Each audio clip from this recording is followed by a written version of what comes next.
পরের খবরে আসবো। ফের বিরোধী দলনেতা শুভেন্দু অধিকারী তৃণমূল কংগ্রেসকে এপারের জামাত বলে আক্রমণ করলেন। তিনি বলছেন, এপারের জামাত মানে তৃণমূল কংগ্রেস হুমায়ুন কবির ওপারের জামাতকে জিতিয়েছে, এবার ওপারের জামাত এবারের বিধানসভা নির্বাচনে এদের সাহায্য করবে।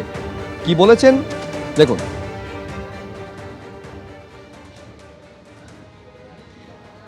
এপারের জামাত ওপারের জামাত দুটো মিলে মিশে একাকার হয়ে গেছে এবং সেই কারণে কাঁটাতারের বেড়ার জমি না দেওয়ার ফলে এপারের জামাত ওপারের জামাতকে জিতিয়েছে, মানে তৃণমূল সঙ্গে এখন হুমায়ুন কবির জুটেছে। আর ওপারের জামাত যে আগামী এপ্রিলের নির্বাচনে তৃণমূলকে সাহায্য করবে বা হুমায়ুন কবিরকে সাহায্য করবে, এটা ঘোষিত অবস্থান এদের। এবং খুব অ্যালার্মিং ভারতীয়দের ক্ষেত্রে এবং বাঙালি হিন্দুদের ক্ষেত্রে। একদম পুরো পেট্রোপল বর্ডার পর্যন্ত এলাকাতে প্রায় 90% আসনে জামাতের লোকেরা জিতেছে, যারা নারীর অধিকার স্বীকার করে না, মহিলারা শিক্ষিত হোক কর্মে যাক স্বীকার করে না। কিছুদিন আগেই হরিহরপাড়াতে খাজেরি মাদ্রাসাতে আপনার 7 শেখ গ্রেপ্তার হয়েছিল। সে একজন জঙ্গি, আনসারুল বাংলার সঙ্গে যুক্ত। সে এখানে ভোটার তালিকায় নামও তুলেছে, 3 বার ভোট দিয়েছে।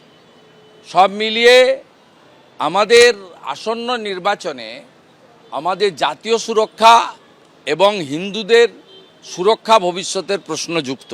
তৃণমূল কংগ্রেসকে এপারের জামাত বলে আক্রমণ করে থেমে থাকছেন না বিরোধী দলনেতা। ওপারের জামাত এবার তৃণমূল কংগ্রেসকে সাহায্য করবে বলে অভিযোগ করছেন তিনি। উত্তরে অরূপ চক্রবর্তী কি বলছেন দেখুন। হ্যাঁ, ওপারে বর্ডার লাগোয়া অঞ্চলে জামাত অর্থাৎ মুসলমান মৌলবাদী শক্তি বারবার উন্নত হয়েছে। ঠিক একই সুবিধা এপারের হিন্দু মৌলবাদী শক্তি তারা পেয়েছে। বর্ডার লাগোয়া লোকসভা আসনগুলো যদি দেখানো যায়, দেখা যাবে সব কটা এপারের জামাত অর্থাৎ ভারতীয় জনতা পার্টি তারা জিতেছে।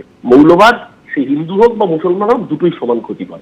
আর সেই মৌলবাদের আশ্রয়দাতা প্রশ্রয়দাতার নাম হচ্ছে শুভেন্দু অধিকারী, তার নাম হচ্ছে আরএসএস, তার নাম বজরং দল, তার নাম ভারতীয় জনতা পার্টি। খুব স্বাভাবিকভাবে এদের ন্যারেটিভ পরিষ্কার।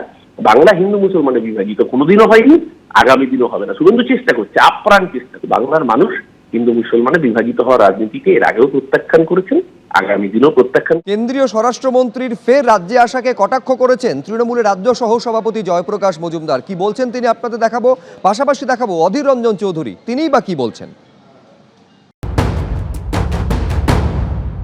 2021-এর নির্বাচনের আগে ঠিক এইরকম ভাবে একটা মায়াপুরে শিক্ষার একটা প্রোগ্রাম করা হয়েছিল। মায়াপুরের যারা সন্ন্যাসী। এবিপি আনন্দ, এগিয়ে থাকে, এগিয়ে রাখে।